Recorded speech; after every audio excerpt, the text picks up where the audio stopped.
Abigail had always known the land would shape her fate, but nothing in her past could have prepared her for the day the wind changed and the world she knew began to unravel. The sun beat down on the dusty main street of Stone Creek, a merciless hammer striking an anvil of baked earth.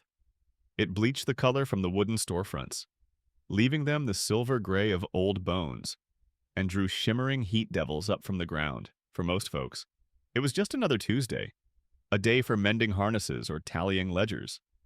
But for Abigail, and the handful of other girls huddled on the splintered planks of the hiring platform, it was a day of judgment. They stood in a line, like so much surplus livestock, the unfortunate refuse of the county poorhouse. The other girls had tried their best to look presentable, pinching their cheeks for a hint of color and smoothing down their threadbare calico dresses. They practiced small, hopeful smiles, their eyes darting nervously towards the townsfolk who had gathered to inspect them. Abigail did no such thing.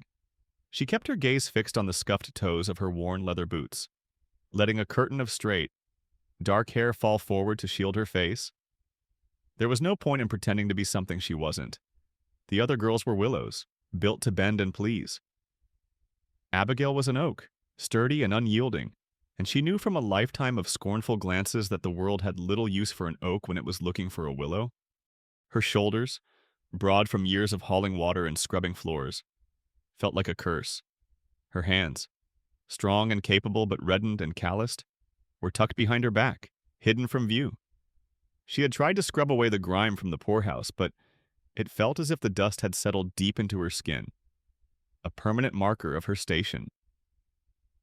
A low murmur rippled through the small crowd. Mrs. Gable, the blacksmith's wife, chose a pale, nervous girl named Mary, whose primary skills were listed as embroidery and a quiet disposition.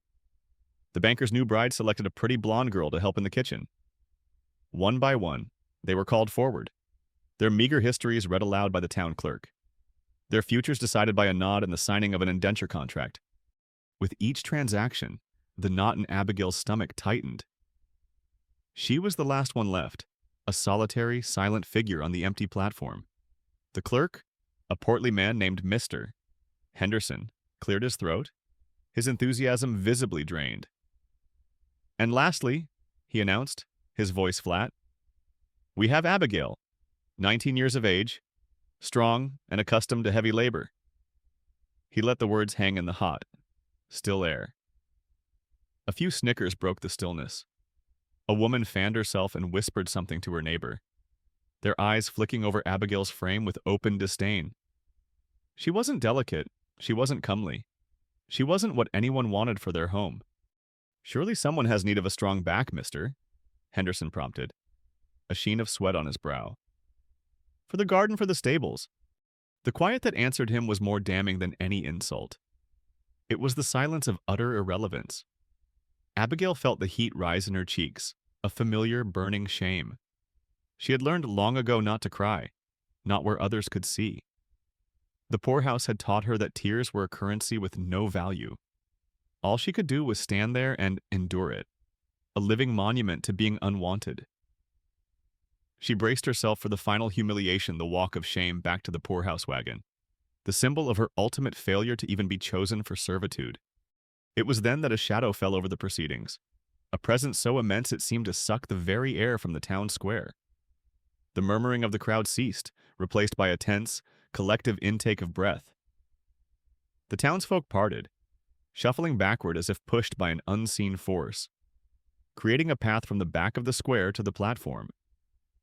A man emerged from the shade of the livery stable, and Abigail, against her will, looked up. He was the largest man she had ever seen. He stood well over 6 feet, with shoulders that seemed as wide as a cabin door.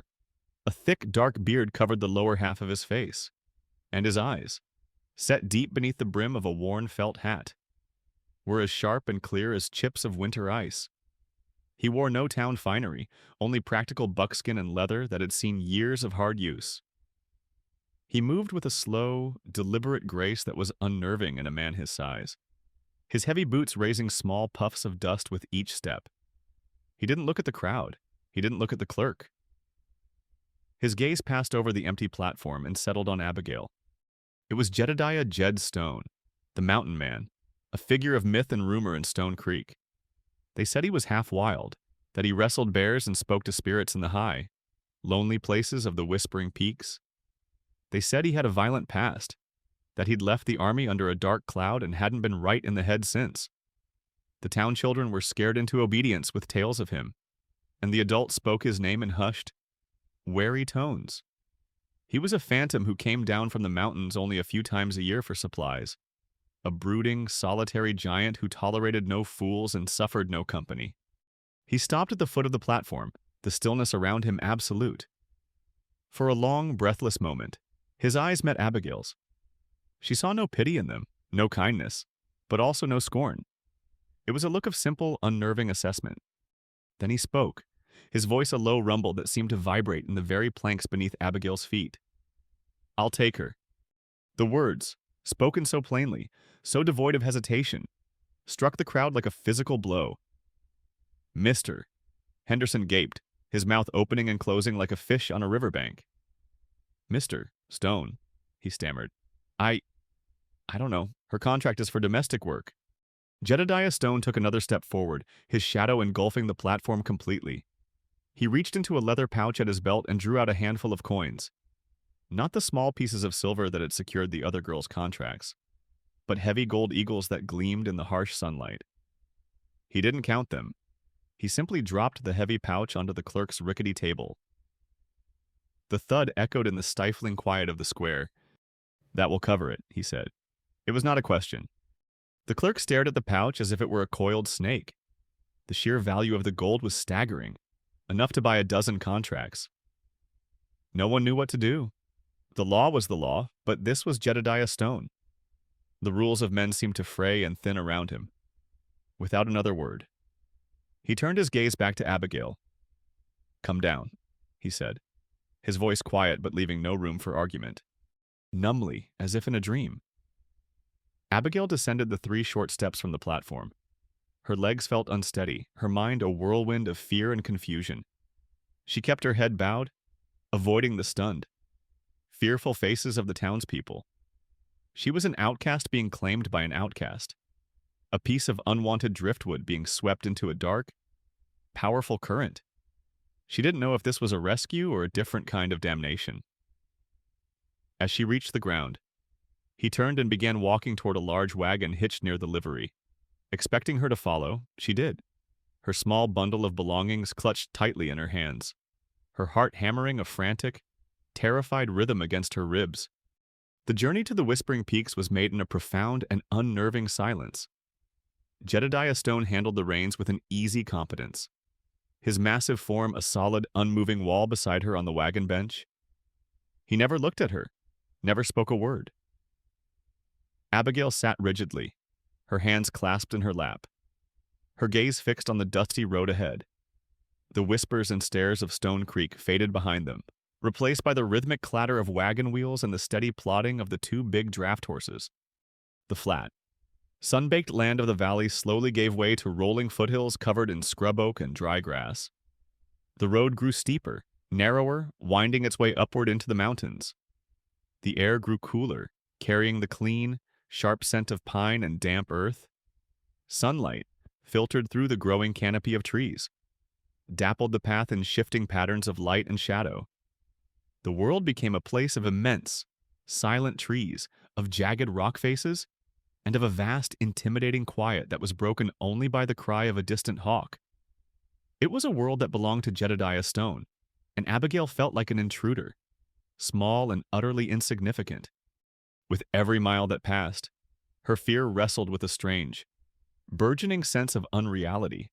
For her entire life, she had been confined by the walls of the poorhouse, by the scorn of others, by the narrow expectations placed upon her.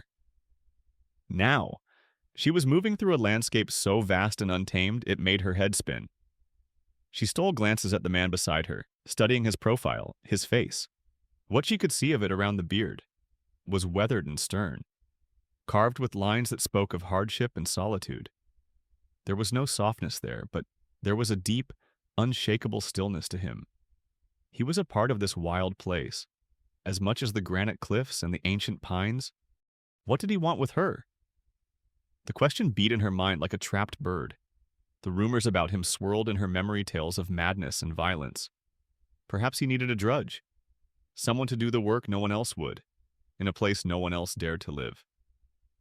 Perhaps it was something worse. Yet, his silence was not menacing. It was simply absolute, a solid, impenetrable wall. She had been bought and paid for, a piece of property, yet she felt a strange absence of ownership in his demeanor. He simply drove the wagon, his presence as immense and impassive as the mountains themselves. Dusk was settling by the time they reached their destination. The sky was a canvas of deep purple and fading gold, and the peaks above them were turning into dark, jagged silhouettes against the stars. The wagon pulled to a stop before a cabin nestled in a small, sheltered clearing. It was larger than she had expected, built of thick, sturdy logs, with a solid stone chimney from which a thin tendril of smoke curled into the crisp evening air. A well-kept barn stood off to one side, and the soft clucking of chickens settling in for the night came from a nearby coop. This was not the crude hovel of a madman. It was a home. Jedediah climbed down from the wagon, his movements sure-footed in the fading light. He walked around to her side, and before she could move, he reached up, his hands, huge and calloused, closed around her waist.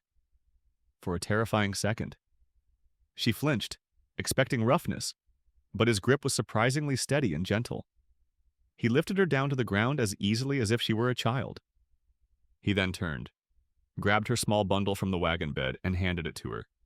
He led her to the cabin door, then stepped aside, gesturing for her to enter first. Hesitantly, she pushed the heavy wooden door open and stepped inside. A fire crackled warmly in a large stone fireplace, casting a flickering, golden light across the main room. The space was clean and orderly.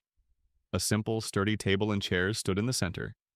A pot of something savory bubbled over the hearth, and shelves lined with preserved goods and neatly stacked supplies covered one wall. Jed stepped in behind her, his large frame seeming to fill the entire cabin. He pointed to a closed door off the main room. "Your room's through there," he said. His voice held the same deep cadence she remembered, but it was quieter now in the enclosed space. "Got it ready this morning." Abigail stared at him, confusion warring with her ingrained fear. She moved cautiously toward the door he'd indicated and peered inside. The room was small but immaculately clean. There was a real bed, not a straw pallet, but a proper wooden frame with a mattress and a thick, colorful quilt folded neatly at its foot. A small window with actual glass panes looked out into the deepening twilight, and a braided rag rug lay on the smooth wooden floor. It was more comfort and privacy than she had known in her entire life. She turned back to him, her bewilderment written plainly on her face. This was not the beginning she had braced herself for. There were no orders, no list of chores, no harsh words of instruction. Jed seemed to understand her unspoken questions, though his expression remained unreadable. He walked to the hearth, ladled a generous portion of thick stew into a bowl, and set it on the table. He did the same with a second bowl for himself. "Rest now," was all he said, his voice quiet but firm. "It's been a long day." With that, he took his own bowl and stepped back outside, leaving Abigail alone in the warmth and light of the cabin. She stood frozen, staring at the steaming bowl of stew on the table, at the closed door of her very own room, at the first real meal and the first real bed she had been offered in years. Through the window, she could see his massive silhouette moving toward the barn, a dark, solitary figure outlined against the last vestiges of daylight clinging to the mountain peaks. He had bought her, claimed her, and brought her to this wild, isolated place, and then he had simply left her alone. The lock on her new door was on the inside. For the first time, Abigail didn't know what to feel. The terror she had lived with all day was still there, a cold stone in her gut. But now it was joined by something else, something so unfamiliar and fragile she couldn't even give it a name. It was the bewildering, terrifying possibility of grace. The first night in Jedediah Stone's cabin, Abigail did not sleep. She lay perfectly still in the small, clean room, her body rigid beneath the heavy quilt, listening. She listened for the sound of a footstep outside her door, for the scrape of the latch, for any sign that the quiet grace she had been shown was merely a prelude to something terrible. But the only sounds were the sighing of the wind in the tall pines outside and the slow, rhythmic settling of the logs in the cabin walls. The silence was a vast, empty space, and she filled it with all the fears she had carried her entire life. When the first pale, gray light of dawn filtered through her small window, she rose, her body aching with a weariness that had nothing to do with sleep and everything to do with a lifetime of vigilance. She expected a summons, a sharp rap on the door, a list of orders for the day. None came. Hesitantly, she opened her door and peered into the main room. The cabin was empty, the fire in the hearth reduced to glowing embers. Through the front window, she could see Jed's towering figure already at work near the barn, the steady, rhythmic thud of his axe echoing in the crisp morning air. He was a part of the landscape, a natural force like the sunrise or the mountain wind. He did not seem to require an audience or an assistant. He simply existed and worked. For a long while. Abigail stood uncertainly in the middle of the room, a ghost in another man's home. She had been bought, but she had not been told her purpose. The lack of command was more disorienting than any cruelty she could have imagined. Her hands, so accustomed to labor, felt useless. Her body, trained for years to respond to bells and barked orders, was adrift in the sea of quiet. Finally, her gaze fell upon the hearth. The ashes needed to be swept. It was a simple task, a familiar one, and she seized upon it with a sense of desperate purpose. She found a broom and set to work. The soft whisking sound a small rebellion against the profound stillness. As she worked, she stole glances out the window at Jed. He never looked toward the cabin. He just continued his work, splitting logs with an economy of motion that was mesmerizing, stacking them into a neat, formidable wall of firewood. She tidied the main room, wiped down the table, and put the unused stew away. She was acting the part of a servant, the only role she had ever known. Yet she felt a profound difference. She was choosing the work herself. When she ventured outside, the cold mountain air was like a slap to the face, clean and sharp and alive. She walked to the chicken coop, her movements still hesitant, and gathered a handful of warm, brown eggs. Jed paused in his work, his axe resting on the chopping block, and watched her for a moment. He gave a single, almost imperceptible nod, a silent acknowledgement, before turning back to his task. That small gesture sent a tremor of something unfamiliar through her. It was not praise, but it was not dismissal either. It was recognition. It meant he had seen her, and he had accepted her action for the rest of the day. A silent routine began to form, a language spoken not with words, but with labor. The days that followed fell into a similar pattern. Abigail would rise with the dawn and find her own work. She learned the rhythms of the homestead through observation. When she saw Jed carrying heavy buckets of water from the hand pump, the next morning she was there before him, a bucket in each hand, her arms straining but her resolve firm. He showed her, without a word, how to prime the pump just so, his large, weathered hands guiding hers on the iron handle for a brief moment. His touch was calloused and immensely strong, yet carried no threat. When she found a patch of neglected earth behind the cabin, she began the back-breaking work of clearing it, pulling up weeds and turning over the soil with a rusty spade she found in the barn. The next day, a newer, sharper spade and a sturdy hoe were leaning against the cabin wall where she had been working. He had seen her effort, and he had provided the tools. A fragile sense of peace began to settle over Abigail, as soft and quiet as the mountain mist that crept through the valley in the mornings. The constant, grinding fear that had been her lifelong companion began to recede, replaced by the simple, grounding exhaustion of meaningful work. She was contributing. She was building something. The small patch of cleared earth became a garden, where she planted seeds she'd found in the supply shelves. She learned the paths into the surrounding woods, gathering wild berries and herbs. She was not a prisoner here. She was a partner, a silent partner, in a silent world. But a partner nonetheless. The homestead was no longer just Jedediah Stone's cabin. It was becoming her home. She learned more about him from the life he had built than she ever could from words. The cabin itself was a testament to his character.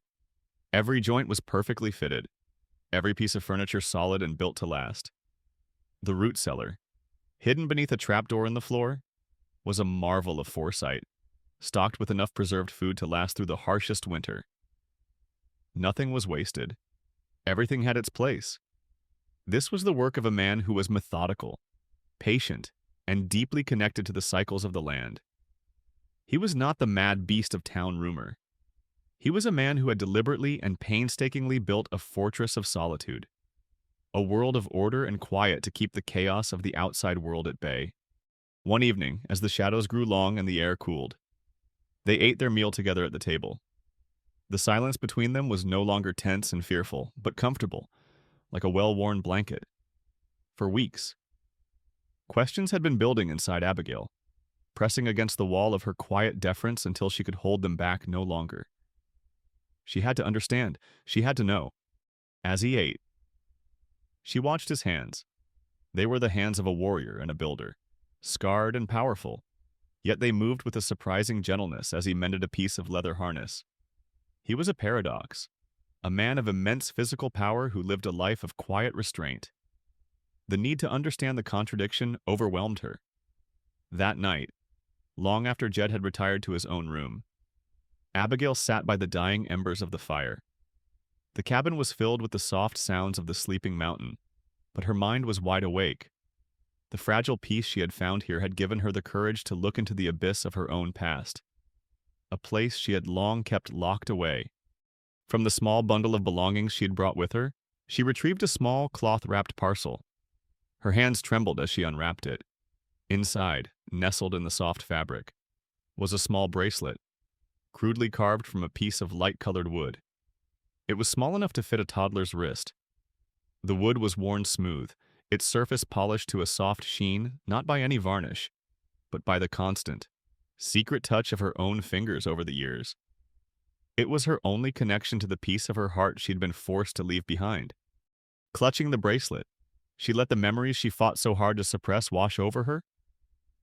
His name was Leo, her son.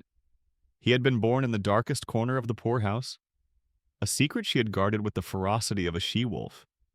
She remembered the impossible softness of his skin, the tiny, perfect curl of his fingers around hers, the milky scent of his hair. For 2 years, she had managed to keep him hidden, a miracle of whispers and hidden moments. But children grow. They make noise. The secret became impossible to keep. She had been given a choice: give the boy up to the institution, where he would be swallowed by the system, or see him taken and be thrown out herself. There had been a third option, a desperate, terrifying gamble: an old peddler, a kind, weather-beaten man named Silas Croft who sometimes traded with the poorhouse, had seen her plight. He was a ghost on the roads, moving from town to territory, belonging nowhere and everywhere at once. He had a gentle way with children and a deep sadness in his eyes. He had offered to take Leo, to keep him safe on his travels, to give him a life of open skies instead of gray walls until Abigail could find a way to reclaim him. Trusting him had been the hardest thing she had ever done, a leap of faith into a chasm of uncertainty. Every day since had been a torment of wondering, of praying, of clutching this small wooden bracelet and pouring all her love and fear into its silent, unyielding form. The creak of wagon wheels on the trail was a sound that always tore Abigail's world in two. It was the sound of Silas Croft. It meant news. It meant supplies. It meant a possible, fleeting connection to her son. One bright afternoon, as summer was reaching its peak, the familiar sound echoed up the mountainside. Abigail's heart leaped into her throat, and she froze, a basket of laundry clutched in her hands. Jed, who was repairing a fence post nearby, saw the look on her face. He saw the way her knuckles turned white, the way her breath hitched. He said nothing, but his work slowed, and his gaze grew watchful. The old peddler's wagon rattled into the clearing, pulled by a sway-backed mule. Silas Croft raised a hand in greeting, his wrinkled face breaking into a kind smile. "Afternoon, folks," he called out, his voice raspy. "Brought some things from down below, got some salt, some flour, and news if you'll have it." Jed nodded, walking over to help the old man down. "Croft, he said, his voice a low acknowledgement. "You're welcome here." Abigail's eyes were not on the men. They were fixed on the back of the wagon, where a collection of crates and canvas-covered goods were piled. Her hope was so fierce it was a physical pain. Silas seemed to understand. He met her gaze and gave her a slow, deliberate wink. Then, he turned to Jed. The boy was tired from the road. He said quietly, "Thought the mountain air might do him good. He's sleeping in the back." The world seemed to stop. Abigail dropped the laundry basket, its contents spilling onto the clean-swept dirt. Jed looked from the old peddler to Abigail's stricken face, and for the first time, she saw a flicker of understanding in his guarded eyes. He saw not just her panic, but the deep, aching story behind it. He looked at the back of the wagon, and he looked at her, and he took a slow step backward. Then another, without a word. He turned and walked toward the far side of the barn, his movements deliberate, his broad back a clear and unmistakable message. "This is not my business. This moment is yours." Tears blurring her vision, Abigail ran to the wagon. She scrambled over the side, her hands shaking as she pulled back a heavy wool blanket. There, curled up on a bed of soft furs, was a small boy with a head of dark, unruly hair. Leo, her son. He was bigger than she remembered, his face a little thinner, his skin tanned by the sun. But he was here. He was real. She reached out a trembling hand and touched his cheek. His eyes fluttered open. For a moment, there was confusion, and then a slow, sleepy smile of recognition spread across his face. "Mama," he whispered, his voice thick with sleep. That single word shattered the dam of control Abigail had maintained for years. A sob tore from her throat as she gathered him into her arms, burying her face in his hair, breathing in the familiar, precious scent of him. She clutched him to her chest, rocking back and forth.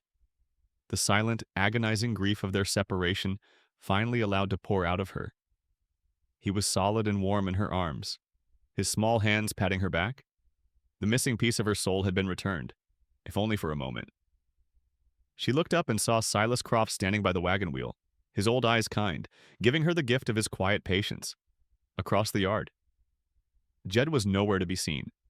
He had given her more than just space. In his silent retreat, he had given her the one thing she had never expected to find in this high, lonely place, a sanctuary for her heart. The memory of Leo's visit lingered in the cabin long after Silas Croft's wagon had vanished back down the mountain trail. It was a phantom presence, a ghost of warmth and childish laughter that echoed in the quiet corners of the homestead. For Abigail, the world had been subtly but irrevocably altered. The fragile peace she had found on the mountain was no longer just about her own survival. It was now a sanctuary she fiercely guarded for her son, a haven that existed in the hopes of his eventual return. She worked with a renewed, almost desperate energy, tending to her flourishing garden, preserving berries, and mending clothes with a focus that bordered on prayer. Every task was an offering to a future she barely dared to imagine, a future where Leo's small hand would rest permanently in hers. Jedediah Stone had changed, too. The wall of solitude around him, once seamless and impenetrable, now had a small, imperceptible crack in it. He had been a witness to Abigail's most vulnerable secret, and his silent act of respect had forged a new kind of bond between them, deeper and more solid than any words could have achieved. He began to leave small, clumsily carved animals on the porch railing for her to find a roughly shaped bird, a four-legged creature that might have been a deer, silent acknowledgments of the child whose presence he now knew of. These small gestures were everything, a quiet language that spoke of shared knowledge and a shared, unspoken responsibility. The late summer sun cast long, golden shadows across the valley, and for a few precious weeks, the homestead on Whispering Peaks felt like a world complete and perfect unto itself. But the outside world has a way of encroaching on even the most remote fortresses. The change arrived not as a sudden storm, but as a polished carriage, its lacquered panels gleaming in the sun as it rolled down Stone Creek's dusty main street. The man who stepped out of it was a stark contrast to the rough-hewn landscape. His suit was dark and perfectly tailored. His boots were polished to a mirror shine. and the scent of expensive cologne briefly overpowered the town's usual aroma of dust, horses, and wood smoke. His name was Preston Avery, and he brought with him the smooth, confident air of a man who saw the world not as a home, but as a ledger of assets waiting to be acquired. Avery represented a timber company from the east, and his eyes were fixed on the vast, untouched forests of the Whispering Peaks. He saw the ancient pines that shadowed Jed's cabin not as living things, but as board feet, as profit, as progress. He began his campaign in the town's saloon, buying rounds of whiskey and speaking in a smooth, persuasive voice about the prosperity he could bring to Stone Creek. He spoke of a new sawmill, of jobs, of a future where the town was more than just a sleepy speck on the map.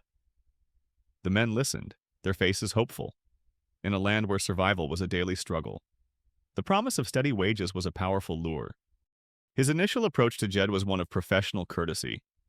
He rode up the mountain trail one afternoon, his fine horse looking distinctly out of place in the rugged terrain. He found Jed sharpening an axe blade, the rhythmic scrape of stone on steel the only sound in the clearing. Avery dismounted and offered a confident smile.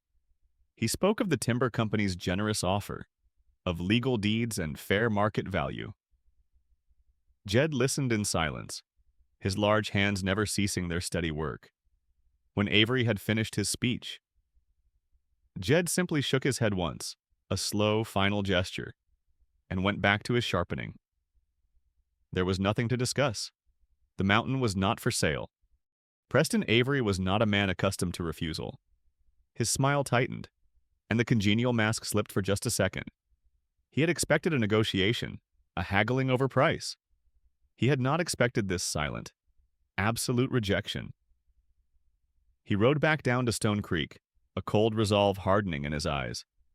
If the mountain man would not listen to reason, he would have to be moved by other means. Avery shifted his tactics from persuasion to poison.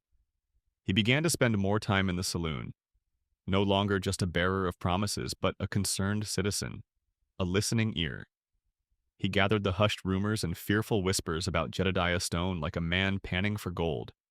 He learned of Jed's past in the army, of his time as a scout during the brutal campaigns against the tribes in the territories. And with the skill of a master manipulator, he began to weave these fragments of truth into a terrifying narrative. He would lower his voice and speak of battle madness, of a man so broken by violence that he had become a danger to himself and to the good people of the valley. He twisted tales of survival into stories of savagery, painting Jed not as a haunted veteran seeking peace, but as a ticking time bomb of unpredictable rage. The town's fear, once a dormant, shadowy thing, was now being fed and nurtured, watered with whiskey and Avery's carefully chosen words. Up on the mountain, Abigail knew nothing of Avery, but she felt the shift in Jed. A new tension settled into his broad shoulders.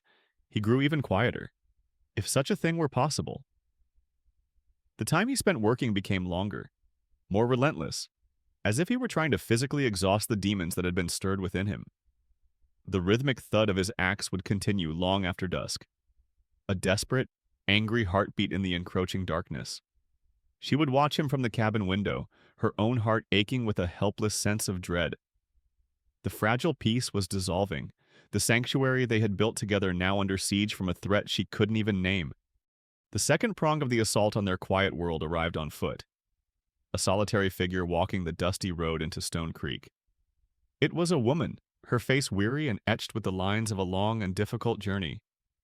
She wore practical, worn clothing, and her dark hair was tied back in a simple braid. She was a native woman, her features bearing the proud, resilient stamp of the Shoshone people. Her name was Lena, and she carried with her a single, unwavering purpose: she was looking for her son. A small boy with dark, unruly hair, lost nearly a year ago when raiders had attacked her camp, scattering her people to the winds. She began her search quietly, speaking to the blacksmith, the storekeeper, anyone who would meet her gaze. Her questions were simple and direct. Had they seen a child had a stranger pass through with a boy who was not his own? Her presence was a deep, unsettling mystery to the town. At first, they dismissed her, but her quiet persistence was impossible to ignore. She did not plead or demand, she simply asked. Her eyes filled with a mother's unyielding grief and hope. Abigail first heard of her during a rare trip to town for flour and salt.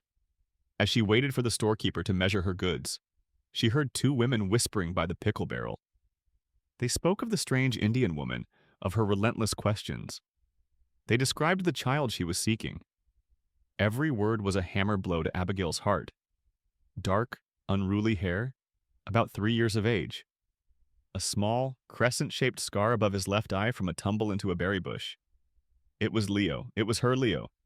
She fled the store, her supplies forgotten, her mind reeling. She half ran, half stumbled her way back to the wagon, her breath coming in ragged gasps, the world tilted on its axis. All this time, she had thought of Leo's mother as a ghost, a tragic memory, a woman who had likely perished in the same chaos that had orphaned her son. She had never allowed herself to believe that she was real, that she was alive, that she might one day come looking for him. Now, that possibility was no longer a phantom.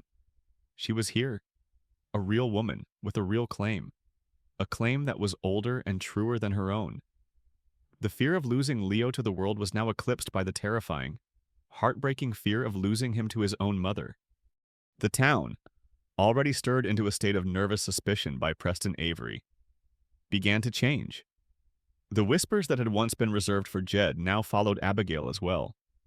She was the mountain man's woman, the companion to the savage. The storekeeper who had once been grudgingly civil now served her with a cold, dismissive air. The women who had once offered a curt nod now turned their backs, pulling their children closer as if she were a source of contagion. The homestead was no longer just a refuge, it was becoming a prison, besieged on all sides by the encroaching walls of fear and prejudice.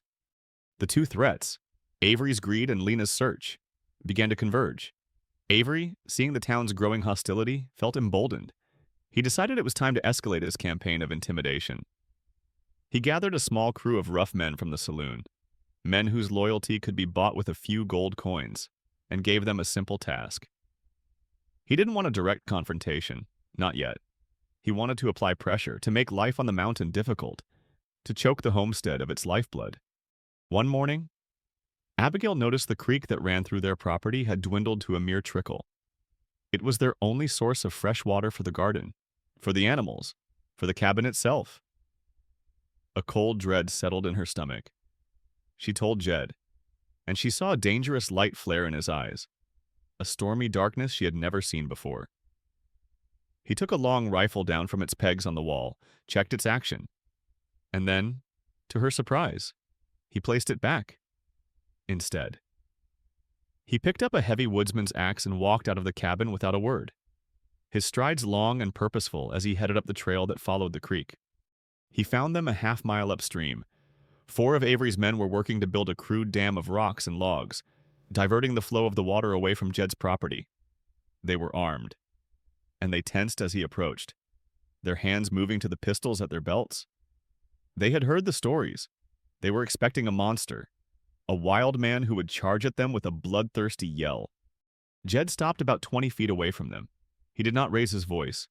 He did not raise his axe. He simply stood there, his presence more intimidating than any weapon. "You're on my land," he said, his voice a low, calm timbre that carried easily in the quiet woods. "And you're stealing my water." The leader, a burly man with a scarred face, spat on the ground. "This ain't your land, mountain man," he sneered, trying to project a confidence he clearly didn't feel. "Mister, Avery holds the survey rights. We're just improving the landscape." Jed's eyes moved from the man's face to the half-finished dam. He took a slow step forward. The men raised their pistols. Jed ignored them. He walked to the largest log they had wedged into the creek bed. A massive piece of timber it must have taken all 4 of them to move. He laid his axe on the ground, bent down, and wrapped his powerful arms around the rough bark. For a moment, nothing happened. The men watched, their smirks wavering. Then, with a low groan of effort that seemed to come from the very center of the earth, Jed straightened his legs, muscles bunched and coiled in his back and shoulders. The log, impossibly, lifted from the creek bed. Water surged through the new opening, with a final, explosive heave. He threw the massive log to the side. where it crashed into the undergrowth with the force of a falling tree. He turned back to the men, his chest heaving slightly, his face an unreadable mask of stone. He had not touched them. He had not threatened them. He had simply, with an act of raw, elemental strength, undone their work and demonstrated the utter futility of their efforts. He had shown them that he was as much a force of nature as the mountain itself. The men stared, their pistols forgotten in their hands. The stories had been wrong. This was not a madman. This was something far more terrifying, a man of absolute, unshakable resolve, without another word. They gathered their tools and retreated back down the mountain, leaving Jed alone in the woods. The sound of the freed creek filling the silence. He had won the confrontation, but he knew, as he stood there amidst the wreckage of their dam, that this was not the end. It was only the beginning. The defeat of his men at the creek did not extinguish the fire in Preston Avery. It merely taught him to use a different kind of flame. He returned to Stone Creek not with the bluster of a thwarted man, but with the chilling patience of a skilled hunter adjusting his traps. He now understood that Jedediah Stone's strength was elemental, a force of nature that could not be overcome with hired muscle. But every fortress, Avery knew, has a secret gate, and every giant has a tender spot. He began to watch, to listen, and to piece together the fragments of gossip he had previously dismissed as irrelevant, the mountain man's quiet woman, the rare visits of an old peddler, and the hushed, uncertain sightings of a small child. He paid a drifter with a thirst for whiskey to watch the trail to the Whispering Peaks. For a week, there was nothing. Then the report came. The old peddler's wagon had made the slow journey up the mountain, and a few hours later, a small boy was seen playing in the clearing by the cabin. A dark-haired child who moved with the joyful abandon of one who feels perfectly safe. Avery now had his weapon. It was not a gun or a stick of dynamite, but something far more potent, a child. It was a key that could unlock the mountain man's fortress and turn the law itself into a battering ram. He found Sheriff Brody in his small, sun-baked office, a man drowning in a sea of paperwork. Avery did not enter with threats or demands. He entered with an air of grave, civic concern. He spoke of his respect for the law, his admiration for the sheriff's difficult job in this wild country. He spoke as a father, a man of faith, worried about the welfare of the innocent. He carefully laid out his narrative, each word a carefully chosen stone in the wall of his deception. He described an unstable recluse with a documented history of violence, a man living in complete isolation with a woman of no known family or standing. And now there was a child, a secret child. Where had he come from? Who were his parents? Avery painted a grim picture, suggesting the boy was a runaway, perhaps even a stolen child, being held in a dangerous and morally compromised environment. He used phrases like duty of care and ward of the county. He wasn't asking the sheriff to enforce his land claim. He was asking him to perform a rescue. He was wrapping his greed in the noble flag of a child's welfare. And he knew it was a flag that Sheriff Brody, a man bound by duty and the town's conservative values, could not ignore. The sheriff listened, his face troubled. He was a man who preferred the simple certainties of property disputes and drunken brawls. This was a murky, unsettling business. But Avery was relentless, and the seeds of doubt he planted took root in the fertile soil of Brody's sense of order.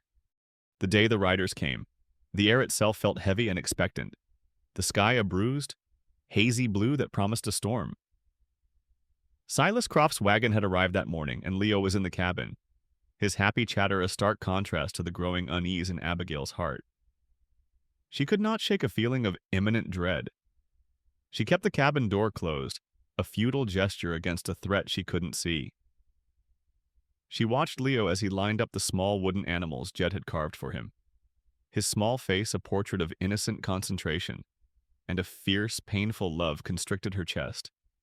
He was the sun around which her entire world now revolved, and she could feel the shadows gathering at its edges. The sound came first a distant, rhythmic thudding that was not the familiar beat of Jed's axe. It was the sound of shod hooves on the rocky trail. Jed, who was mending a harness on the porch, went still.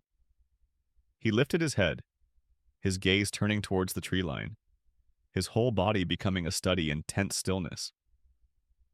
Abigail rushed to the door, her heart beginning to hammer against her ribs. Leo, sensing her fear, stopped his playing and looked up at her with wide, questioning eyes. The sound grew louder, closer, and then they emerged from the forest, 4 riders. Sheriff Brody was in the lead, his face grim and set, a silver star glinting on his chest. Beside him was his deputy, and behind them, 2 of the rough-looking men from the creek, their presence a clear sign of Avery's involvement. Jed rose slowly to his feet, his large frame blocking the doorway. He was not armed, but his presence was more formidable than any rifle. He stood planted on the porch like one of the ancient pines, his roots sunk deep into the mountain earth, unmovable. "Brody," he said, his voice low and even. "This is private land." The sheriff reined in his horse, the other men fanning out behind him. He avoided Jed's gaze, looking instead at the cabin door, at the sliver of space where Abigail stood. "Jed, I'm not here about the land," he said, his voice heavy with reluctance. "We've had a report. A concern's been raised about a child. I'm here to ensure the boy's welfare, as is my duty." Abigail's blood ran cold. It was happening. The nightmare she had pushed to the darkest corner of her mind was unfolding in the bright afternoon sun. She instinctively pulled Leo behind her, shielding him with her body. "He's fine," she said, her voice trembling but fierce. "He's safe here. He's with his mother." "Ma'am, that's the point of contention," the sheriff said, finally looking at her. There was no malice in his eyes, only a weary resignation. "We have reason to believe that may not be the case. I need to see the boy. I need to take him down to town until we can sort this out." "No," Abigail whispered. The word was a breath, a prayer, a declaration of war. She took a step back, pulling Leo deeper into the cabin's shadows. The sheriff sighed and began to dismount. That was when everything broke loose. As the sheriff's boot touched the ground, one of Avery's men, eager to prove his worth, tried to push past Jed onto the porch. Jed moved with a speed that was terrifying in its efficiency. He didn't strike the man. He simply caught him by the front of his shirt, lifted him clean off his feet, and deposited him back on the ground with a force that knocked the wind from his lungs. The deputy drew his pistol. "Stand down, Jed!" he yelled, his voice cracking with fear. The situation was spiraling into the very violence Avery had predicted. From inside the cabin, Leo, terrified by the shouting, began to cry. The sound of his small, frightened sobs cut through the tense standoff, a heartbreaking testament to the innocence that was being threatened. "You are not taking the boy," Jed growled, his voice no longer calm, but a low, dangerous thunder that promised terrible violence. He stood before the door, a grizzly bear defending his den, and for the first time, Sheriff Brody seemed to realize the gravity of the mistake he had made. It was into this maelstrom of fear and imminent violence that a 5th figure appeared. She walked into the clearing from the south trail, her steps quiet but sure. It was Lena. Her face was smudged with the dust of the road, and her eyes were wide, taking in the scene before her, the armed men, the defiant mountain giant, and the sound of a child crying from within the cabin. Everyone froze. The deputy lowered his pistol slightly, confused. Sheriff Brody stared, a new complication added to an already impossible situation. Abigail's heart stopped. She saw Lena, and in that instant, she felt a despair so profound it threatened to swallow her whole.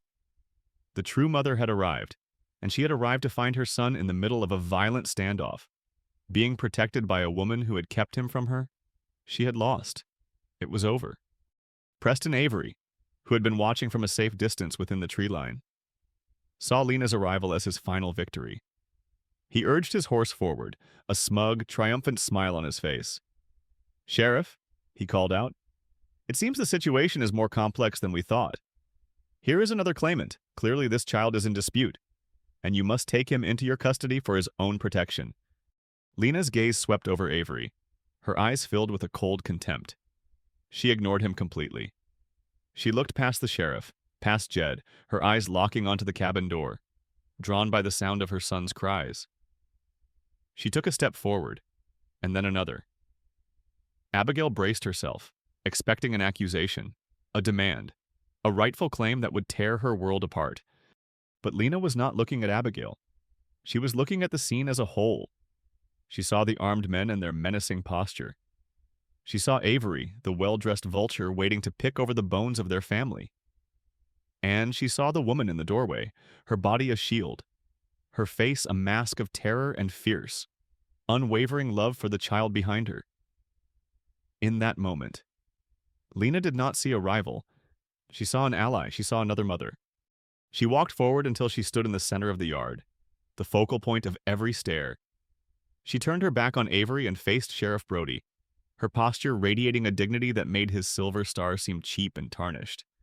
"I am Lena," she said, her voice not loud, but clear and strong, cutting through the tension.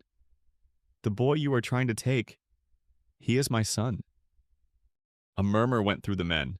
The sheriff's face paled. This was the woman from the rumors. "Ma'am," he began, but she held up a hand, silencing him. She turned her head slightly, her gaze finding Abigail in the shadows of the doorway. Their eyes met, and in that shared look, years of fear, grief, and love passed between them. Then, Lena made her choice. She took a deliberate step to the side, so that she was no longer confronting Abigail, but standing with her, creating a united front. She faced the sheriff again. "I am his mother," she repeated, her voice ringing with indisputable truth. "And this woman," she said, nodding towards Abigail, "is the one who has protected him. She has kept him safe when I could not. She has loved him. You came here to ensure his welfare." Lena's voice dripped with scorn. "He is safer here, with us, than he could ever be with men like you." The sheriff was stunned into silence. The entire legal pretext for his presence had been shattered. He could not rescue a child who was being protected by not one, but two fiercely devoted mothers. Avery's face was a mask of disbelief, his perfect plan crumbling into dust. He opened his mouth to protest, but Sheriff Brody turned on him, his eyes blazing with a newfound anger. The anger of a good man who realizes he has been played for a fool. "Be quiet, Avery," he snapped. Sheriff Brody looked at Jed, standing like a mountain. He looked at the two women, standing together like the roots of an ancient tree. He looked at the cabin, which was clearly not a den of savagery, but a home. He was a man of the law, but he was also a man with a conscience. He knew, with a certainty that chilled him to the bone, that he was on the wrong side.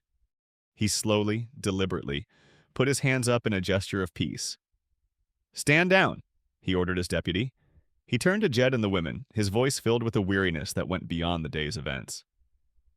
"There will need to be a hearing, a proper one, but not like this." He looked at his men. "We're leaving." He mounted his horse, gave one last long, conflicted look at the figures on the porch, and led his men back down the trail. Avery, sputtering with rage, had no choice but to follow. The sound of their hoofbeats faded, leaving behind a sudden, ringing silence. The storm had broken, but the air was not clear. In the middle of the yard, 3 adults stood as strangers, bound together by the small, crying child who was, in that moment, the only thing that mattered in the entire world. The dust settled, and the sound of the riders' retreat was swallowed by the vast silence of the mountains.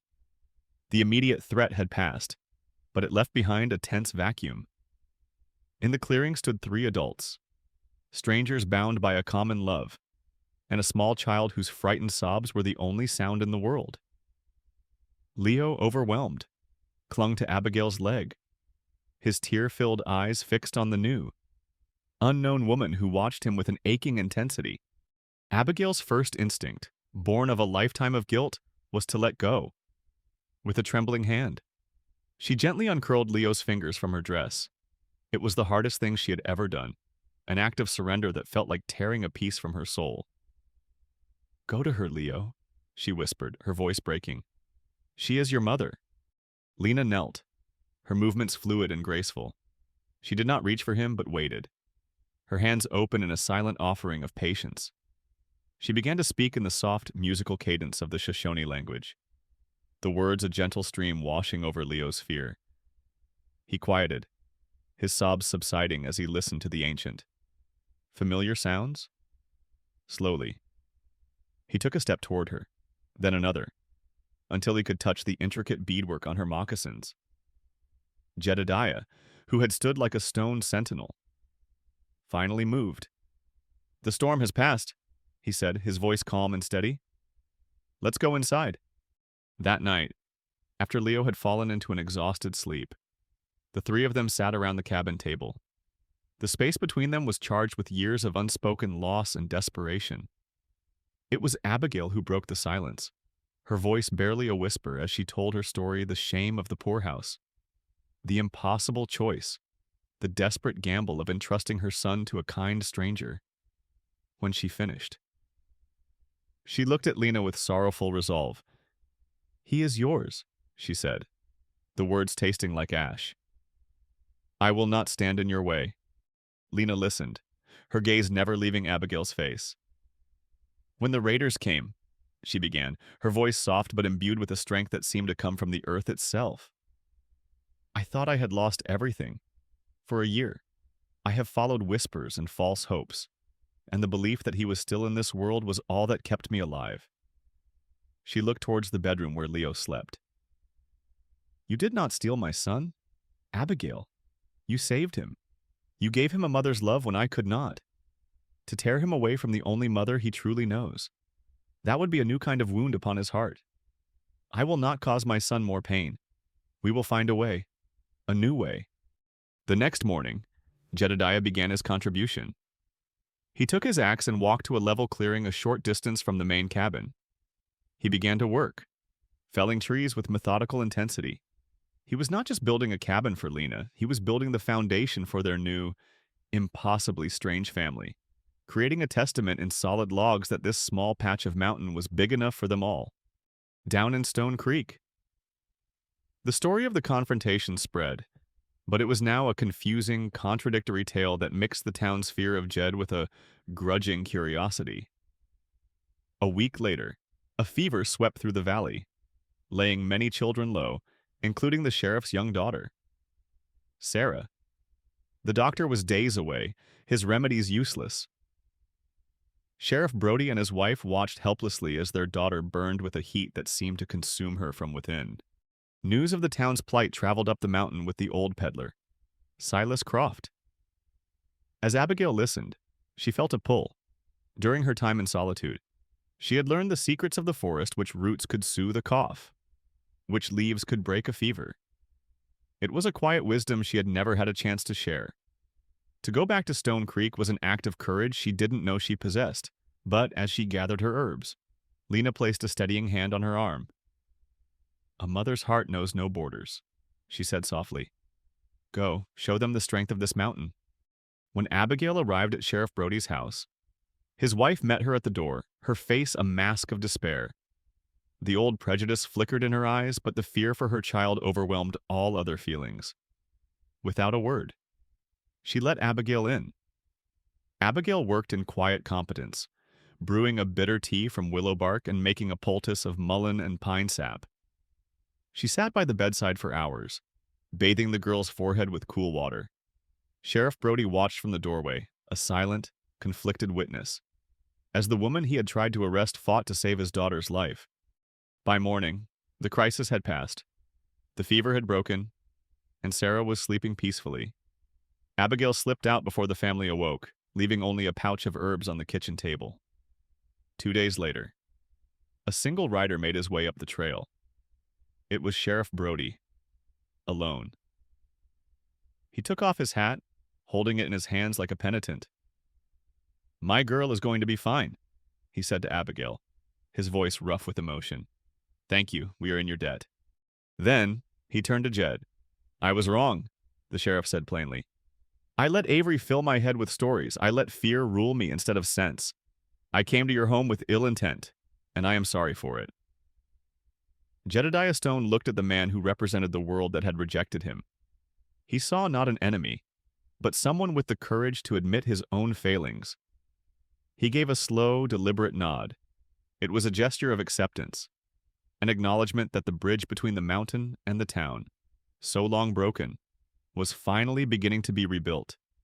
The first seed of trust had been planted, and in the clean air of the whispering peaks, it had found fertile ground to grow. Abigail stood on the porch of the main cabin, her hands resting on the smooth, weathered wood of the railing. A full year had passed, the seasons turning in their great, slow wheel. The harsh sun of her first summer on the mountain had given way to the fiery golds of autumn, the deep, muffled silence of winter snow. And now, the vibrant, green rebirth of spring. The air was soft and warm, carrying the scent of damp earth, new pine growth, and the distant perfume of wildflowers blooming in the high meadows. Everything was different now. She was different. Two cabins now stood in the clearing, two sturdy hearts beating with the same life. Jed's original homestead and a short, well-worn path away, the new cabin he had built for Lena. They stood not as separate dwellings, but as two wings of the same home, a testament to the strange and beautiful family that had taken root on this mountain. The path between them was a map of their daily lives, traced into the earth by the constant, joyful journeys of a small boy. Leo's world was a kingdom with two castles, and he was its happy, undisputed prince. His days were a rich tapestry woven from two different worlds. He would wake in Lena's cabin to the smell of cedar and sage, learning the names of the morning birds in the soft, musical Shoshone tongue. Later, he would run to Abigail's kitchen, his laughter echoing in the bright air, to be lifted onto a stool where his small, flour-dusted hands would help knead the dough for the daily bread. He learned the stories of Lena's people, tales of the coyote and the eagle, and he learned the simple hymns that Abigail would hum as she worked in her garden. He was a child of two mothers, and his heart was big enough for both, his love a bridge that connected them all. The change had also rippled down the mountain, washing over the town of Stone Creek. Preston Avery, his plans thwarted and his reputation soured, had packed his polished boots and his empty promises and left the valley months ago. In his wake, the fear and suspicion he had sown began to wither under the gentle sun of a community's slowly changing heart. The story of the homestead on Whispering Peaks was no longer a frightening rumor, but a quiet legend, a tale of courage, healing, and an unconventional kind of grace. That afternoon, the legend came to life. The town had come to the mountain in a gesture that would have been unimaginable a year ago. The people of Stone Creek had declared a spring festival, and they had chosen to hold it not in the town square, but here, in the clearing between the two cabins. Tables borrowed from the church social groaned under the weight of shared food. Mrs. Gable, the blacksmith's wife who had once overlooked Abigail with such disdain, now stood beside her, offering a slice of her famous apple pie and asking for advice on her ailing rose bushes. Abigail moved through the gathering with a quiet confidence that was entirely new. The woman who had once tried to make herself invisible, who had hidden behind a curtain of hair, was gone. This Abigail stood straight and tall, her shoulders no longer hunched with shame, but strong from a year of meaningful labor. She smiled, and it was not a weak, hopeful gesture, but a genuine expression of peace. Her past was a part of her, a landscape of hardship that had carved her into the person she was. But it was no longer the whole of her world. She watched as Leo played chase with a group of other children through the tall meadow grass. Among them was Sarah, Sheriff Brody's daughter, her cheeks pink with health, her laughter mingling with Leo's. The sheriff himself stood talking with Jed by the new barn, the two men sharing a conversation with the easy respect of neighbors. There were no grand speeches of forgiveness, no dramatic pronouncements of acceptance. There was only the simple, profound peace of shared food, of children's laughter, of a community choosing to be whole rather than divided. As the afternoon sun began its slow descent, painting the sky in shades of orange and rose, Lena sat on the steps of her cabin, a small drum in her lap. She began to sing, her voice clear and pure, a traditional song of thanksgiving for the land and the season. The townspeople quieted, listening.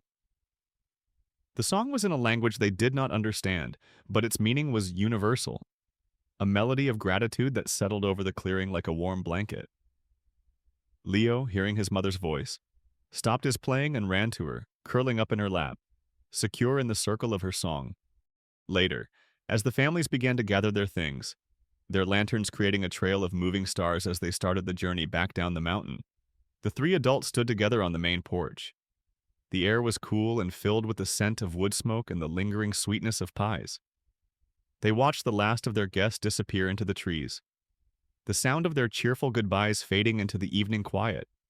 Lena smiled, a deep, serene expression on her face. "The mountain is happy tonight," she said softly, before bidding them good night and walking the short path back to her own cabin, where her son was already sleeping soundly.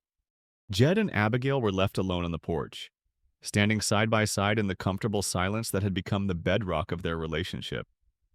The valley below them was a sea of deepening shadows, dotted with the warm, distant lights of Stone Creek. A year ago, that town had been a place of judgment and rejection. Now, it was simply home to their neighbors. "You built a good life here, Abigail," Jed said, his deep voice filled with a quiet wonder, as if he were only just now seeing the full scope of the change.